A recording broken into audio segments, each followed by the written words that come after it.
Powered by the Montana Television Network. This is the 10 o'clock news on Q2, Montana's news leader. Good Sunday evening, folks. Glad to have you along, joining us to close out your weekend. I'm Dustin Klemann. Winter isn't going away quietly. While we're still 16 days away from what is officially spring, it sure doesn't feel any closer. More accumulation of snow since we last spoke at 5:30 means road closures and late starts for school. Including in that, more slide-offs and crashes.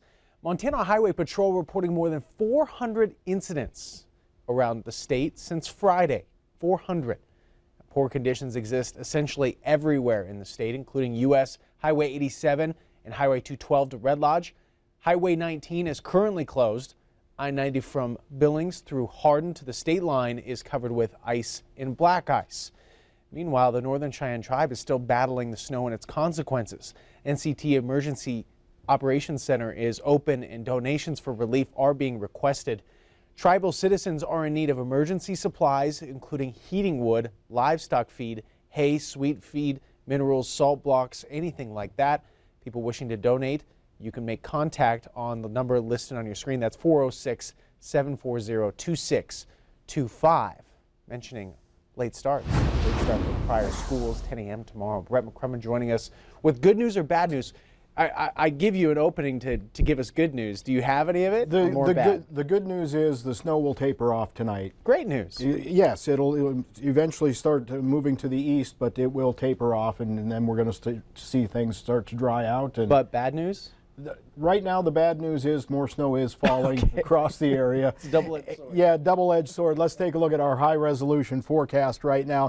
And as we take this into tomorrow afternoon and evening, you'll see that things clear out, especially from Billings towards the east. We could pick up a little bit of light snow from Billings towards the west tomorrow night, but mainly into the higher elevations. As we take a look at the radar right now, still snowfall around the Billings area and up into portions of northeastern Montana right now. But like I said, the good news is things will taper off as we continue throughout tonight into the overnight. We'll show you the rest of your forecast coming up in just a few minutes. All right, Brett, thank you very much. And those cold temperatures contributing to a woman's death. She was found outside a downtown Billings business Saturday morning. Police say the 48-year-old woman's death does not appear suspicious. Press release from BPD says she was drinking with other transients throughout the night and cited alcohol and cold weather as factors.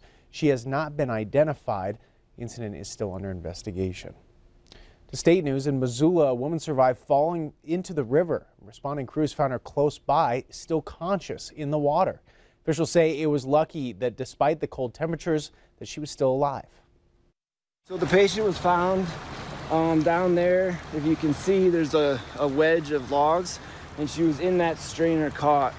And we were able to get a rope around her, and then we had crews pull her upstream, and then we got underneath her and brought her up the bank, which was the safest, best way, but it was lucky.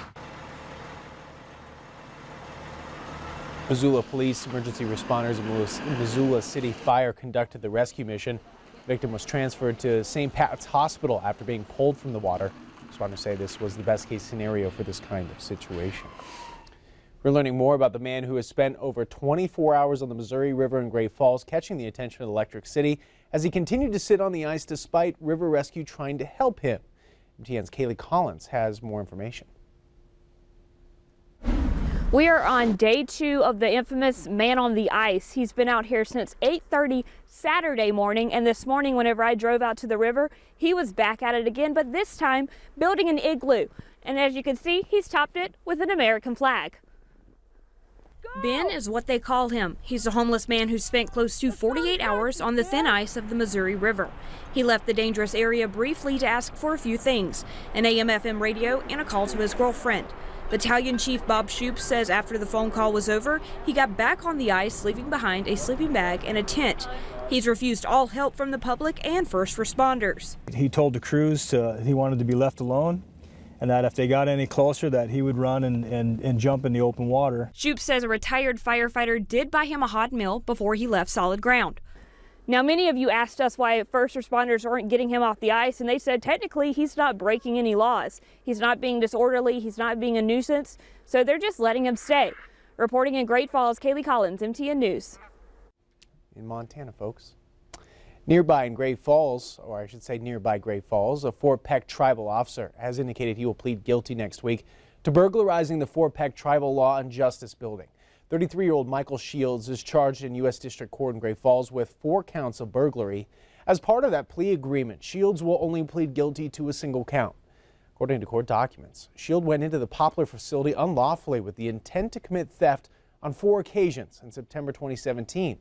Documents do not state what items Shields intended to steal or why. It's also unclear whether any criminal cases could be affected by his actions. Shields graduated from the Montana Law Enforcement Academy in 2013. It's unclear, though, if he is still employed as an officer. To national news, President Trump received a call from Britain's Prime Minister today in response to his plan to tax steel and aluminum imports. The so-called trade war that the president is dealing with was also debated on political shows. Laura Podesta wraps up that discussion. British Prime Minister Theresa May telephoned President Trump Sunday to reportedly express deep concern about Mr. Trump's threat to tax European-made cars. That call came after the European Union said it would increase taxes on American-made products if the U.S. moves forward with its plan to tax steel and aluminum imports. This will cause huge damage across broad sectors of the economy. On Sunday morning news shows, business leaders and politicians expressed dismay over the impending trade war. China wins when we fight with Europe. China wins when the American consumer has higher prices because of tariffs that don't affect Chinese behavior.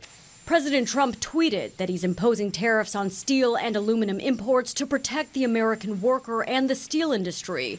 But a senator from Maine says his constituents depend on foreign steel from Canada. In the last 24 hours, I've heard from 2 small companies in Maine that use steel.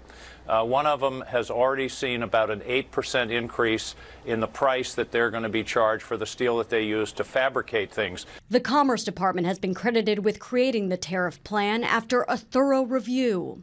So with the whole year of preparation, I don't know why anybody should have been so shocked.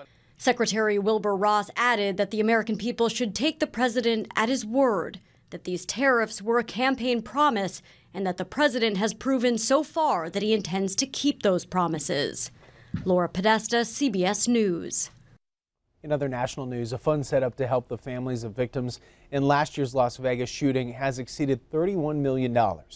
Organizers say more than 90,000 private and corporate donors contributed to that fund. All of the money will be paid directly to the families. Loved ones of the 58 people killed in the attack will receive $275,000. Distributions are scheduled to begin tomorrow. The Center for Disease Control says the flu season has peaked. CDC released its weekly numbers on influenza activity across the U.S. on Friday. 32 states reported high levels of flu activity for the week ending February 24th. That includes Montana. But 9 states reported low or minimal flu-like illness for that same week. Total numbers of children who have died due to influenza since October is 114. JCPenney is once again cutting jobs in anticipation of a worse than forecasted year by Wall Street. On Friday, the retailer announced 360 jobs at stores and corporate headquarters will be cut. JCPenney already closed 140 stores and laid off 5,000 employees last year. With the news came a 10% plunge of shares during that early trading. The retail chain said it expects earnings and sales to be lower in 2018 than Wall Street analysts have predicted. It's calving season, and it's this brutal winter making it tough on some ranchers. MTN's Kaylee Collins takes us to one man's ranch where he takes care of almost 100 cows each day for this week's Montana Ag. It's a tough business when it's cold. Cliff Davis is up before the sun is, every morning feeding his cows no matter rain or shine. But when it's winter calving season, he's on high alert. They usually don't last only about 5 or 10 minutes until they just die. The weather, hypothermia sets in. And each lost calf costs Davis. That's your income. And not only are you concerned about the little calf, because babies are young animals, they're kind of precious, they're cute, all of that. If you had to lose 10 calves, that's $10,000. Yeah, that's a pretty big hit. It's not just the weather he has to watch out for. There is a danger of the coyotes coming by. Davis says it just comes with the job. Most of us that have been doing it for all our lives, we know before the first calf is born that we're going to lose a calf or two, and you know, it's expected. It's not wanted. It's part of the game, and this is part of the game that we play here. But it's a game he loves and puts a lot of work into. When you drive by it, it looks pretty simple. There's a field full of cows. You don't have any idea how much blood, sweat, and tears that guy did to get them to where they are. Kaylee Collins, MTN News, Fairfield. Thank you very much, Kaylin. Still ahead on the Q2 10 o'clock news, a strike continues in all of West Virginia. I'll tell you why coming up next. And later in sports, it was a weekend Hardin fans won't soon forget. A tribute to the Bulldogs' first state title in 21 years. Coming up.